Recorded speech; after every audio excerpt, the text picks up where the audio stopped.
It is a dangerously cold one in the Midwest and especially here in the Northeast. We want you to look at this shot of frozen floodwaters in Duxbury, Massachusetts. Not far away near Boston, we have the Charles River, which is frozen over as well. And then to the south, the Schuylkill River near Philly also iced over. And in South Carolina, check out this guy drinking beer on his above-ground pool. This situation, though, is not a joke, although I love this picture. This morning, wind chills in some spots could be negative 30 or 40 degrees, which can produce frostbite in as little as 10 minutes. That's reason number 3,000,001 to stay inside and not go outside. Here in New York City, Sunday is forecast to be the 13th straight day below freezing. That's the longest stretch in nearly 57 years. So the big question, when will we get relief? So let's start things off with Rob.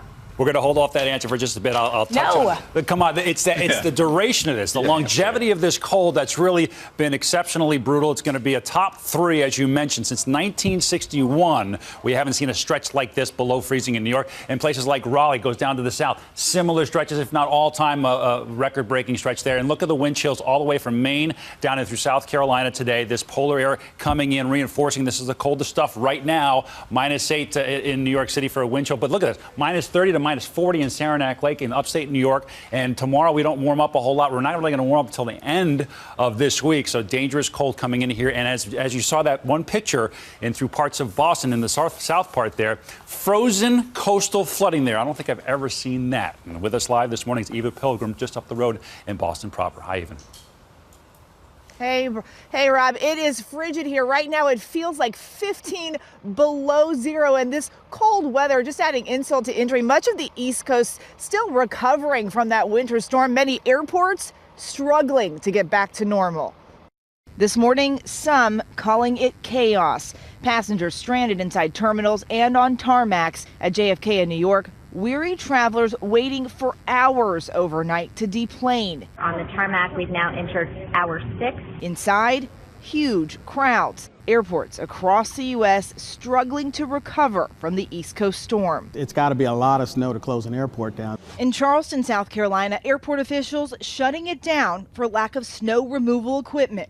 We're not equipped like you would be, say, in Boston. You know, we expect this kind of weather maybe once every 10 years. On the ground, residents assessing the damage. That was the water line. The white? Yeah. Oh. Yeah, so that's how high the water was back here.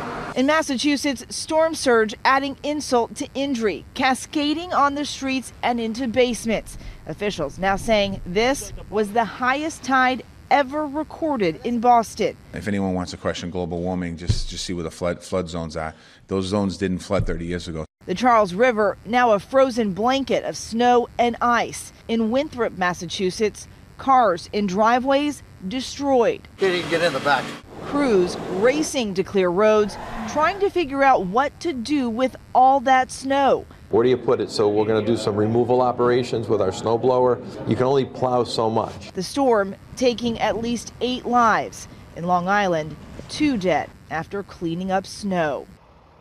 And these temperatures are not just cold, but they are dangerous. As you guys were mentioning, it doesn't take long to get frostbite in these temperatures. Where I am right now, less than half an hour, guys. Oh, it's so cold outside. And Eva, thank you. Hi, everyone. George Stephanopoulos here. Thanks for checking out the ABC News YouTube channel. If you'd like to get more videos, show highlights, and watch live event coverage, click on the right over here to subscribe to our channel. And don't forget to download the ABC News app for breaking news alerts. Thanks for watching.